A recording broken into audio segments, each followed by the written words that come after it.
Selamat pagi teman-teman IBC.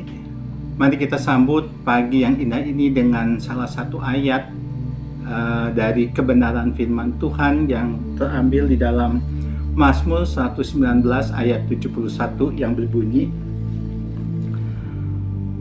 bahwa aku tertindas itu baik bagiku, supaya aku belajar ketetapan-ketetapanmu. Tapi sebelumnya, mari kita berdoa bersama-sama. Tuhan, kami menyerahkan firman ini ke dalam tangan Tuhan. Biarlah kami dapat benar-benar menghidupi akan firman yang Tuhan tunjukkan ke dalam hidup kami pada saat ini. Kami menyerahkan semuanya ke dalam tangan-Mu untuk kemuliaan nama Tuhan. Terima kasih Tuhan, dalam nama Tuhan Yesus saja kami berdoa. Amin. Saudara, judul firman Tuhan pada saat ini saya beri judul Puncak Kebahagiaan. Selama masih hidup di dunia ini, setiap manusia pastilah mengejar kebahagiaan.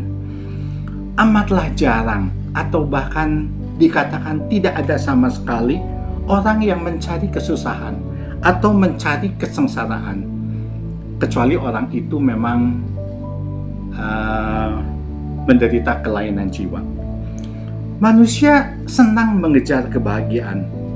Mereka mencoba segala macam upaya untuk memperoleh kebahagiaan. Sayangnya, konsep populer manusia tentang kebahagiaan di zaman ini adalah kita mempunyai sesuatu, kita mendapatkan sesuatu, kita menerima sesuatu. Konsep dunia tentang kebahagiaan cenderung memikirkan dirinya sendiri. Aku bahagia kalau punya tubuh yang ideal. Aku bahagia jika bisa pergi ke luar negeri dan keliling dunia. Aku bahagia kalau punya rumah besar, indah, dan mobil-mobil mewah. Aku bahagia kalau mempunyai anak-anak yang pintar, suami atau istri yang memperhatikan dan menyayangiku. Semua mengacu kepada pemusatan diri sendiri. Dan hal ini yang selalu dikejar oleh semua orang. Pertanyaannya, sampai kapan mengejar kebahagiaan itu? Saudara, menurut saudara, puncak kebahagiaan itu terjadi kapan? Apakah ketika kita berada di suatu tempat yang paling kita impikan? Apakah ketika kita menikmati makanan yang paling maknyus? Apakah ketika kita bertemu dengan pujaan hati kita? Atau apakah ketika kita berhasil meraih posisi yang kita impi-impikan selama ini? Bagaimana kalau saya mengatakan bahwa ada puncak kebahagiaan yang 180 derajat terbalik dengan apa yang saya katakan tadi di atas? Ketika kita sakit parah, ketika kita sedang bangkrut dan terpuruk, ketika kita ditinggalkan orang-orang yang kita kasihi, ketika kita berada di titik terendah di dalam kehidupan kita. Banyak orang mengidamkan puncak kebahagiaan itu seperti skenario yang pertama. Tidak sakit, tidak miskin, tidak sendiri, dapat menikmati apa yang disukai.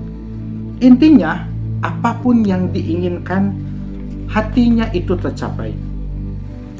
Raja Salomo sudah mendapatkan itu semua, bahkan berkelimpahan. Namun apakah ia merasa itu puncak kebahagiaannya? Di akhir tulisannya, ia mengatakan segala sesuatu itu adalah sia-sia. Di dalam Pengkhotbah 12 ayat 8. Ternyata kesenangan itu tidak identik dengan kebahagiaan. Saya tidak mengatakan bahwa skenario pertama itu salah, seolah saya mengajak saudara hidup untuk menderita. Syukurilah jika saudara memperoleh kebahagiaan karena hal-hal yang baik-baik saja. Namun saya ingin mengatakan bahwa puncak kebahagiaan itu tidak hanya di situ. Kita dapat berada di puncak kebahagiaan justru ketika berada pada titik paling rendah kehidupan. Titik paling rendah itu menjadi titik paling tinggi. Mengapa bisa? Ini yang saya sebut paradok.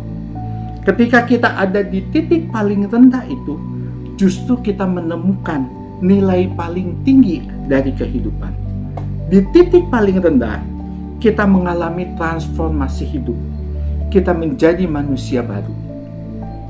Di dalam pengertian inilah pemazmur mengatakan bahwa aku tertindas itu baik bagiku, supaya aku belajar ketetapan-ketetapan. Penderitaan pemazmur justru membawanya berjumpa dengan Tuhan dan semakin mengenal Tuhan. Dan mengenal Tuhan itulah puncak kebahagiaannya. Apakah saudara saya mengenal Tuhan? Saudara belum mengenal Tuhan dengan benar bila saudara belum mengalami Tuhan di dalam hidup saudara. Jadi, alami Tuhan di dalam hidup saudara. Perlu diingat bahwa ketika kita mengalami Tuhan, Tuhan sedang membentuk kita. Dan bentukan Tuhan tidak sesuai dengan konsep dunia. Bentukan Tuhan itu akan memerlukan penyerahan diri kita sepenuhnya kepada Tuhan, supaya iman kita terus bertumbuh. Tapi akhirnya kita tahu bentukan Tuhan itulah yang terbaik bagi kita. Itulah puncak kebahagiaan kita bagi orang yang percaya kepadanya, bahwa kita dibentuk untuk kemuliaan namanya. Amin.